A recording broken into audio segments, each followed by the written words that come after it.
Okay, guys, welcome to Civics today. We are doing a recording of the talk by Dr. Wagener at Western Connecticut State University. The talk is pulls from information that he normally shares with the public.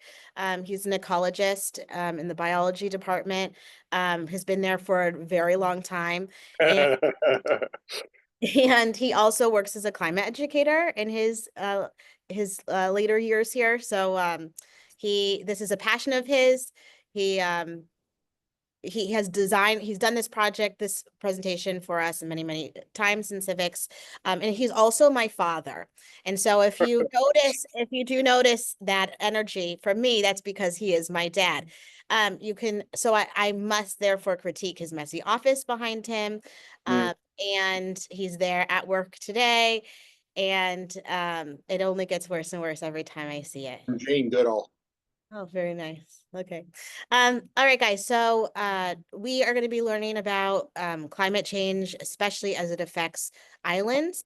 And like I said, please take notes while you are listening because it will this is an opportunity to pull some ideas that you can use for your part two.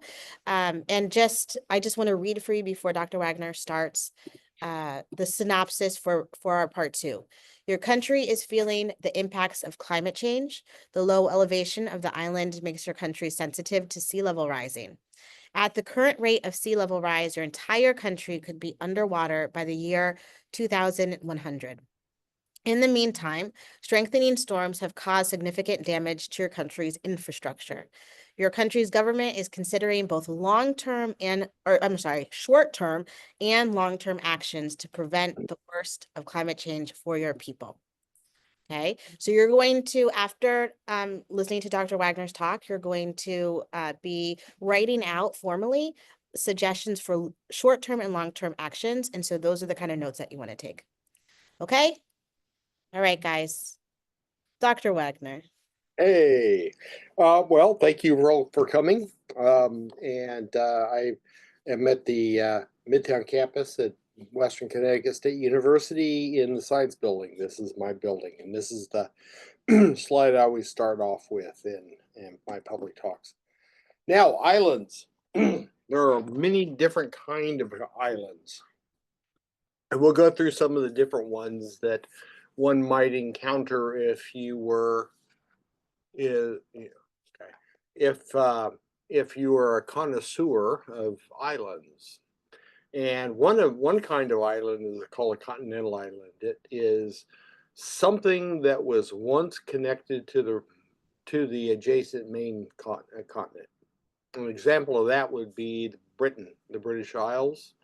Back 16,000 years ago or so, there was a mile thick layer of ice where you are and where I am. So I'm in Danbury at the moment. And with all that extra ice on top of the continents, there was less water in the ocean, therefore the sea level was lower, which meant that Native Americans can walk over into Alaska from Asia, and animals can move both ways and so on. And at that time, Britain and Ireland and England were part of the European mainland exactly. Okay, so that's one thing. And so when the sea level goes up, then some areas that were low elevation would flood, making islands. And there's a bunch of those around the world. Next time I'll show you that map. Wait a second. Here we go. All right. So if you look at the North Atlantic here, you can see islands as they exist now. You can also see, because this is a relief map, meaning showing the elevation of different areas, even those places that are below the ocean. There are a number of mountains that exist underneath the water, including, if you kind of look from Iceland, a little island to the northwest of UK, that little island is half in the North American continent, half in the Eurasian continent. because there is a long range of volcanoes that are mostly under the water. They go zigzagging down between the two continents, and you can see them in this. Okay. It just so happens that Iceland is one of the oldest parts of that, and it is mostly above water. All right. You can also see little tiny other islands in the middle of the Atlantic Ocean, the Azores and the Canaries and other things. And you can see some of the islands that you may have firsthand knowledge of in the Caribbean. Many of these were formed by volcanoes, and some of them were formed by other processes. Okay. Let's see. Now, another kind of island is called a barrier island. And there's barrier islands, large and small, all over the place. If we go back a minute, there's barrier islands that are off the coast of southern Florida. If you've ever been to Miami, there's a set of islands running down the coast on the ocean side, the Atlantic side, that is where Miami Beach is located, which is the upscale version part of Miami. And it's a barrier island. Now, nice real estate if everything's going fine. If a hurricane's coming in, you don't want to be there. So barrier islands are made of sediment that was washed there by ocean currents and so on, sand, silt, and gravel. An example of that would include Long Island, which is actually something called a terminal moraine, meaning that the glaciers, as they were moving, extending, pushing down as the world was getting colder, basically formed a bulldozer and pushed a bunch of rock and silt and stuff up into a big long pile where the farthest edge of the glacier was, and the ice melted. Then it left that big long band, and that's became Long Island. That's another place, another way you can grow an island if you have phenomenal cosmic powers. So Long Island is one of the reasons why Connecticut is actually has some protection from hurricanes and whatnot, is because they'd have to go over Long Island first. Volcanoes formed by the eruption of volcanoes in the ocean. Hawaii is an excellent example of that, but not the only one. There's a bunch of them in what's now the nation of Indonesia. And some of the islands around Japan are made from volcanoes. There's volcanoes around Alaska, where I used to live and where your instructor was born. Volcanoes are an important part of the islands in general, specifically in the Pacific. Although other ones, there's a bunch of them in the Caribbean, like St. Vincent and St. Lucia and Montserrat. Montserrat just erupted not too long ago. So those are examples of volcanoes that people live on. Dad, can Dr. Wagener, can I pause you for 1 second? Sure. Are there any bodies of water other than obviously bodies that are so small that an island couldn't exist in it, like a stream, for instance, but are there any major bodies of water where an island wouldn't form? Well, technically they could, given enough time. Okay. There's even an island, a volcanic island in the middle of a lake, in Crater Lake, Oregon. There's a national park there that was a big volcano that got really big and then exploded and left a hole in the ground, and that filled with water. And then the volcano started growing again in the middle of the lake, and so you got this round lake in the middle where the volcano was, and a new little volcano growing up from the middle of it. Yeah. I cannot say that there aren't anywhere you could not have islands, but it would. That always is a debate when students, one of the questions is what body of water is your island found? And the task is that you have to match the climate of that location to the animals that are in the country and the agriculture that's growing and et cetera, et cetera. And so I'm always wondering, I always kind of leave it open-ended and allow students to answer that as they wish, unless the body of water is so small that realistically it wouldn't happen. But I always wonder the science behind that. So thank you. Well, I mean, you can have islands in rivers too, Mm. but they're usually geologically speaking short-lived because a flood will wash away an island or make a new one. Okay. So Now all my students will be making the argument if they put their put yeah, their I totally island messed in a up your river. authority. I've Okay. ruined your authority with your class. Okay. Um, Here's just an example of a volcanic island where I think this is the big island of Hawaii, which shows maybe somewhere else, I don't remember, but it shows two volcanoes associated with the island. And those volcanoes can produce different kinds of lava and or something called pyroclastic flow. The volcano in Montserrat that erupted a few years back produces stuff called pyroclastic flow, which is hot dust that rolled down the hill and you can't outrun it, you can't outdrive it. It's the stuff that covered up Pompeii and Herculaneum back in 59 AD or whenever it was in Roman times that formed all those weird statues of the people who didn't get away, which sometimes you'll see shown in, well, those statues are just the forms of the bodies of the people who couldn't get away fast enough. And sometimes they're a family holding each other, or have their dog with them, or all very touching human things. Well, anyway, there's also the Hawaiian volcanoes are ones that produce lava, and there's two different forms of lava. And do I have a slide of that? No. I'll get back to Montserrat in a minute. And they have Hawaiian names, the language. One of them is A'a. Honestly, that's what it's called. And the other one's Pohoihoi. Pohoihoi is the smooth lava, and A'a is the sharp, rough lava. No kidding.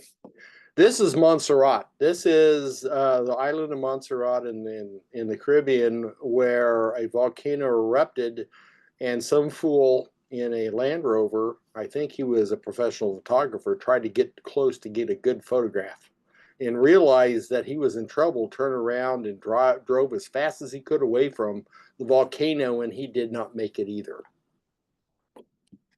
So don't be stupid if you're ever near a volcano. Enjoy it from a distance. All right. Other things that can form islands are corals. You can have a coral reef that grows up forming something called an atoll. Okay. Example of that are the Bahamas, if you've ever been there. Okay. But there's lots of them. And they're like this. And sometimes the corals will grow at the top of an old volcano, it's what leaves the round circular lagoon.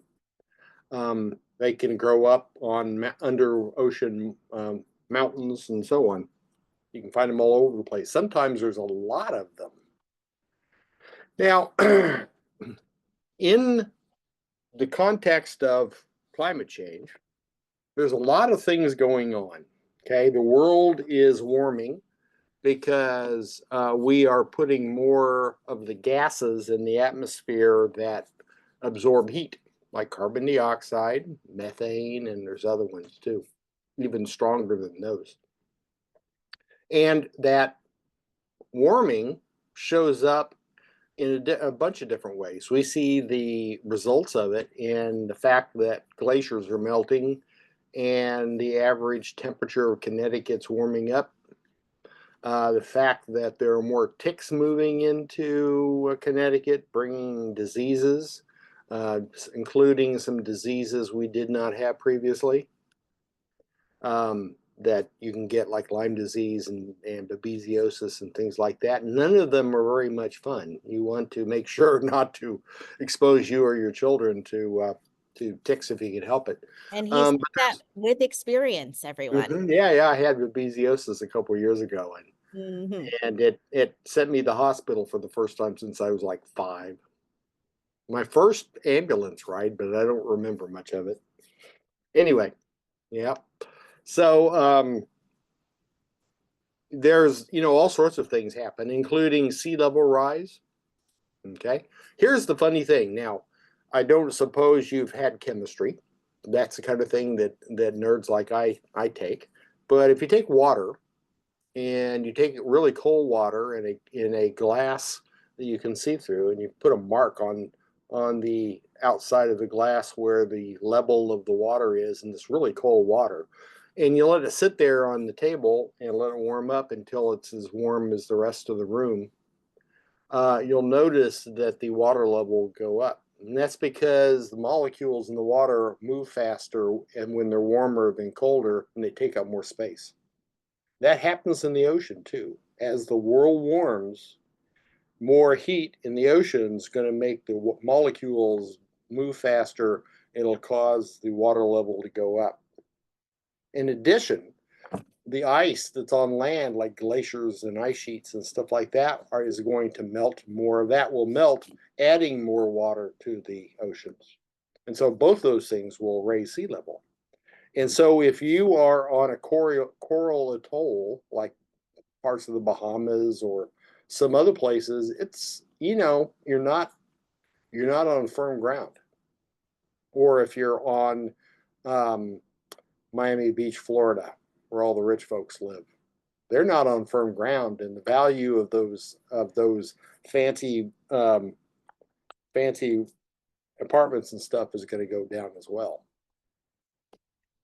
Now, we now have equipment, we have technology that will allow us to measure the temperature around the world of satellites bopping around up there, and they have the little sensors that tell us how hot the surface below them is. And so they're whizzing around and they're collecting data all the time, and you can make it an average from that. And each one of these dots is an average of the temperature as compared to a 30-year average, 20-year average in this case.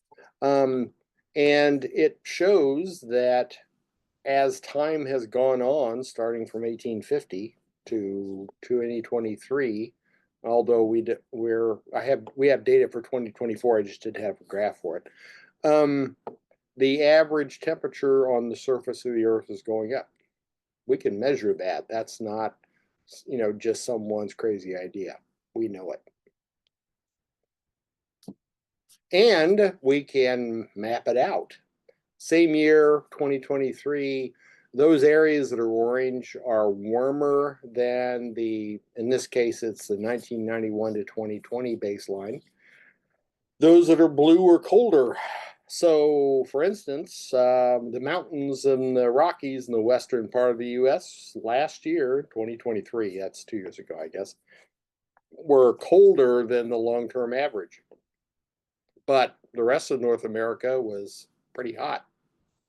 If you look at this year so far, you'll see that the United States is cooler than average, but Canada is much warmer than average, and Alaska. So, it varies. It changes from year to year to year for a variety of reasons, which I could go into, and we'll do that at a different time.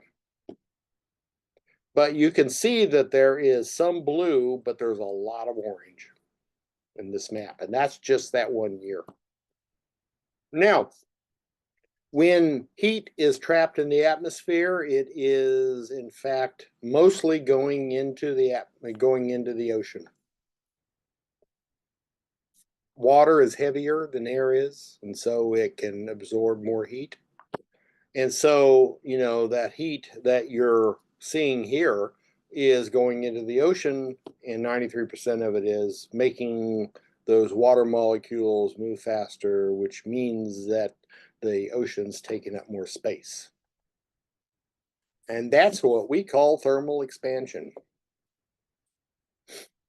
The other way to raise sea level is more permanently is to melt ice sheets that are on the land, like Antarctica, the big continent on the southern end of the world that's got this big thick layer of ice on it. Rohanna's your teacher, Miss Day's uncle is a geologist, just retired, and he did research in Antarctica. I've never been there, although we lived in Alaska for a long time. The other place you have a big chunk of ice on land is Greenland, which is that big island between Canada and Europe. And a hot topic in our American news right now. So if you all have heard Yeah. Greenland, there's Yeah. look up stories. You'll see that conversation. We'll save that for another space though. Yeah. Well, the history of that is something that I could talk about at some point too, about how the Vikings, one family of Vikings found Greenland. There were Inuit living there, for thousands of years before, and well, anyway, that's another story. So, as those big chunks of ice sitting up on land melt, then that water is going to go into the ocean, which isn't a big deal if you live in Denver, but it is a big deal if you live in Bangladesh. There's areas of the world where some of the poorest people are living closest to sea level, and there's this area that makes up maybe a third of the nation of Bangladesh, which is down near India, and this area is what's called a river delta, and the big rivers, the Ganges and Brahmaputra rivers, flow together there, and the the water slows down, and the sediment drops out, and it forms this land which is literally inches above sea level in places. And these are folks that, when a storm comes, really have very little way to get up and leave. And if they were flooded out, they'd have no way of feeding their children. What do you do if you can't feed your kids? There's places along the east coast of the United States that are in that situation as well. Parts of Florida, Louisiana. Louisiana's already lost a lot of its shoreline from erosion, from hurricanes and so on, and from sea level rise. We have less danger here in Connecticut for sea level rise because it's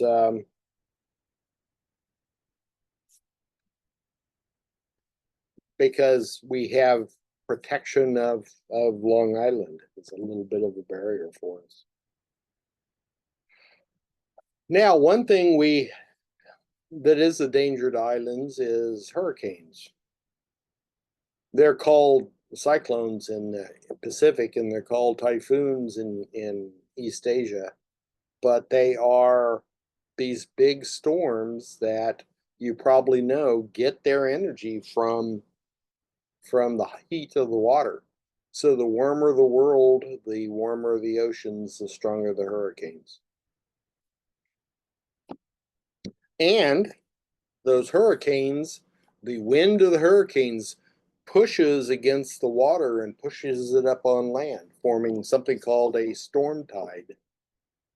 The danger of hurricanes isn't as much the wind. The wind will blow your roof off, but the storm tide will destroy your house. And so those areas which are close to sea level, that are in the zone where hurricanes happen, are really in danger, like the Bahamas, like Miami Beach, like a lot of other places too. And that's a big deal. That's something that's going to get more dangerous as time goes on, as the world warms. And you can see the areas where the hurricanes hit. The hurricanes don't appear and don't seem to be able to function along the equator. That's because the way that the winds are blowing. But the ones in the Pacific are really the really big ones because the Pacific Ocean is so big and they can start far away from land. And as they move to the west, they just pick up steam and pick up heat. And as they do, they get stronger. So by the time they hit the Philippines, if you really like hurricanes, the Philippines is your place. They're just monsters and they can do so much damage and cause so much pain and suffering to humans. Hey, Dad, Dr. Wagener, can you clarify the difference between a hurricane, a typhoon, and a cyclone? They are all the same thing, just called different things in different parts of the world. Typhoon is literally the Chinese word for cyclone. Interesting. So The hurricanes in the Atlantic, the hurricanes, because that's the Taino native name for the big storms. Mm-hmm. Hurricane. The hurricane, etc. Affects the islands in Japan. Is that correct? That was a student question.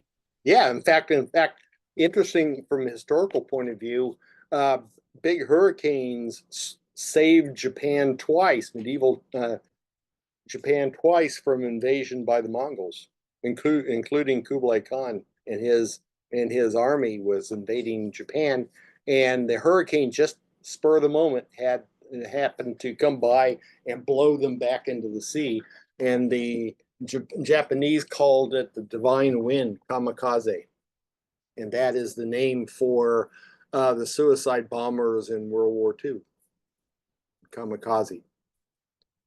Thank you. It's quite a story. It happened twice that way. That's really weird. It's always interesting the relationship between climate and history. And it's something that, and I'm saying this to the class, it's something that my Dr. Wagner and I are often talking about. And I know that and I'll ask at the end what classes he teaches related to climate. And you'll see that he bridges that often. There's a lot of historical stories, ones that we're familiar with, have some kind of climate connection, weather connection. And when you look at it from that perspective, it really kind of opens up a whole nother way of telling the story. So anyway, we'll get there. I have two talks that I give that I'd be glad to either share the PowerPoints with you or come to your class and give them. That cover the time between the bubonic plague and the Industrial Revolution from the climate point of view, including Mary Shelley's Frankenstein. We might save that for a future talk, unless someone is interested, in which case ask and I will provide. Yep. Okay. So where was I? I think I'm done with this one. You'll notice that there are bigger, stronger, the ones in red, hurricanes in the Pacific, just because those hurricanes have farther to move across warm water. Well, and we all see the pictures in the from damage of hurricanes, and they kill people and they can destroy your livelihood and wreck your property and all that. Bad news. We need to take them seriously. There's other areas of the world, including Bangkok. I lived in Thailand for a year back in high school as a student, a foreign exchange student. And a couple of months of the year I was in Bangkok, or as they call it, Grung Thep Mahanakhon. But that means the city of angels, great capital, is literally what it means. Anyway, they're on the edge of the monsoons. They get a little bit of the water that India gets, and they have flooding all the time. And so this is probably either Sukhumvit Road or something in that part of town that floods every year. And it's because Bangkok is right at sea level on a river, and they've overbuilt it with big buildings, and the whole city is sinking.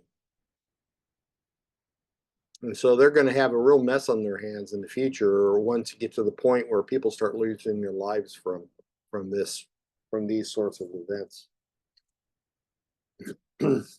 Now, an example of a country that's entirely right at sea level is the Maldives. That's a small island nation south of India. It was one of the under the British colonial system. Um, it is a set of a whole chain of coral atolls sitting on top of old mountains underneath the ocean, and I think the highest point in the whole country is like 6 feet. And a sea level rise is going to be brutal to places like that because the entire country is gone. Where do people go? Here is the capital city, Malé. You can see there aren't too many hills here. It's a really good place to go scuba diving, I understand. Yeah, so the average elevation is 1.5 meters. The highest elevation is 2.3 meters. That's 7 feet. Population is 309 souls, 309,000 souls. Another place is Kiribati. That's how it's pronounced in the local language. That's in the western part of the Pacific. These are Polynesian people that live on coral atolls, and some of the World War II battles between the Americans and the Japanese took place here, Tarawa and others. And these are, small patches of ground that are very close to sea level. There are some more hills in this country. Their highest elevations all the way up to 81 meters. They have probably a small dead volcano. 98,000 people. So this is going to be a big deal, not if you live in Denver, but a really big deal if you're living, on these islands. And is that the end of it? I guess that's it. Can I answer questions that you might have? Where do you think um these populations of islands in more immediate danger to sea level rise, where should they go? Or maybe you can speak on what these countries are considering as options. Some of them, they've already been, they see it coming. Let's put it that way. Um, the Maldives will probably have to go to India or Sri Lanka. They're the ones that are the closest, although they're a Muslim country, so maybe Pakistan would be something that would work for them. Kiribati has already bought a piece of Fiji. Fiji is a island nearby that has a much higher elevation and mountains and stuff, and the government of Kiribati has bought a little piece of Fiji as a refuge in case they do lose their homes. And folks, feel free to write in the chat window if you have any additional questions. Um, that seems to me like a long-term solution to, it's existential. For the short term, how long do people hold on to their land if it continues to flood and erode and etc.? It's hard. It's hard to get people to let loose of the land if it is a place that is, your ethnic homeland, and you have stories that your grandparents told about these islands, and if you have an emotional historical attachment, especially if imagine, these islands were part of some country's colonial system and the natives got control of their islands back, who's going to want to give it up? A perfectly natural emotional response, but in the end, you've got to do it because you got to move because what are you going to do with your children? I mean, what are you going to do? Climate change is not a disaster as much for old folks as it is for the very young. because they're going to see the worst of it. And they won't have any responsibility for it. It's not something that they did through their malfeasance or neglect, but they're going to inherit a big mess. So, how many times did your children tell you, or did you tell your children to clean up their own messes? Well, they have every right to turn that around on that.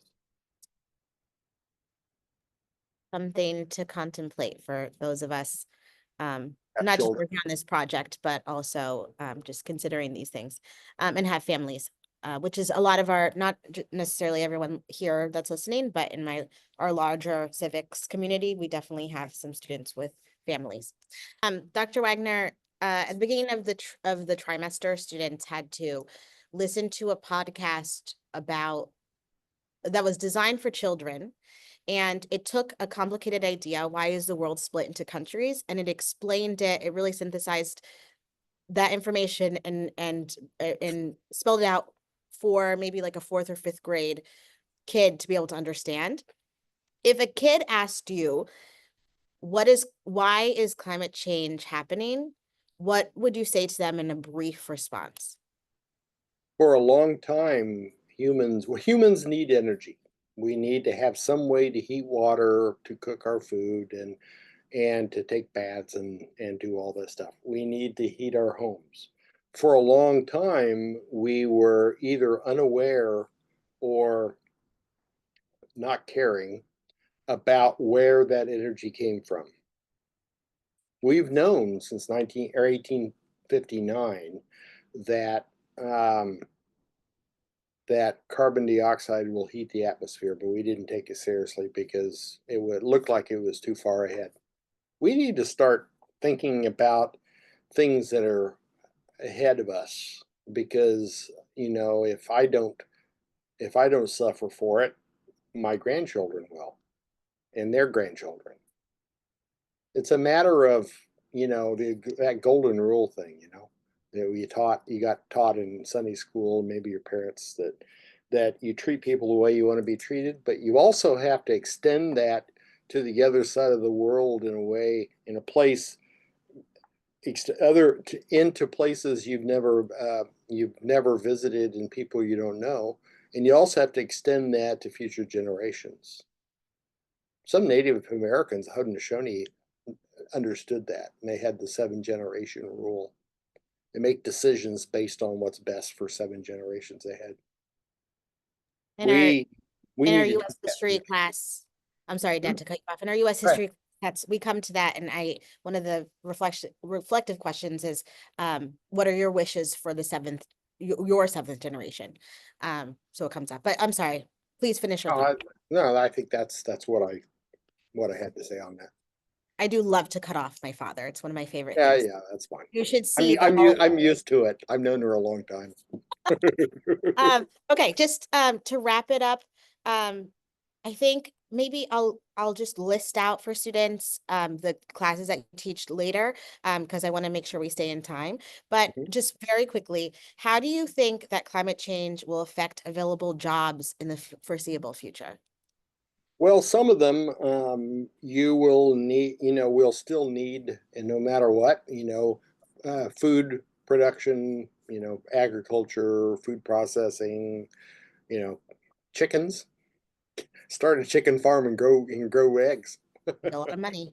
Yeah, well, right now it is. Those kinds of things. Also, there will be jobs in in those things related to cleaning up damage and avoiding damage to climate change. Um, Insurance companies are either going to become more and more powerful, or they're going to be supplanted by government insurance of some sort. Um, and that's something that's going to cause a fair bit of problems for the world economies. Think about all these people in California who had their house burned down. If they get the money to build back their house, are they ever going to be able to sell that house? Because You know, can you sell a house and can the buyer get a mortgage if they can't get it insured?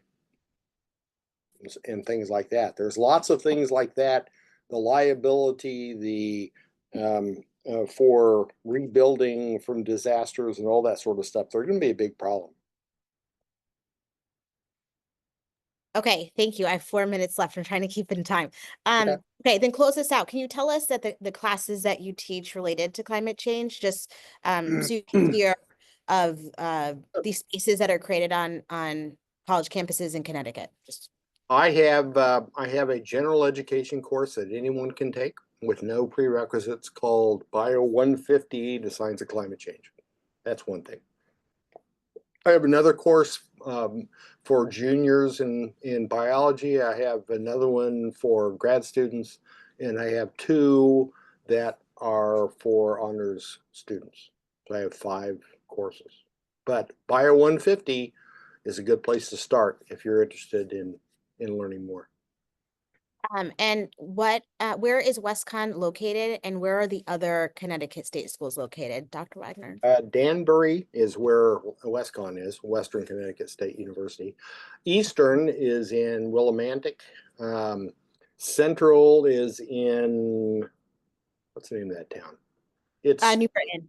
New New Britain. Britain, right? Yeah. And Southern, you know where Southern is. It's there in New Haven. Yes, that one we know. Okay, thank you. You can't all hear round of applauses, but round of applause, Dr. Wagner. Let me Thank you. start sharing.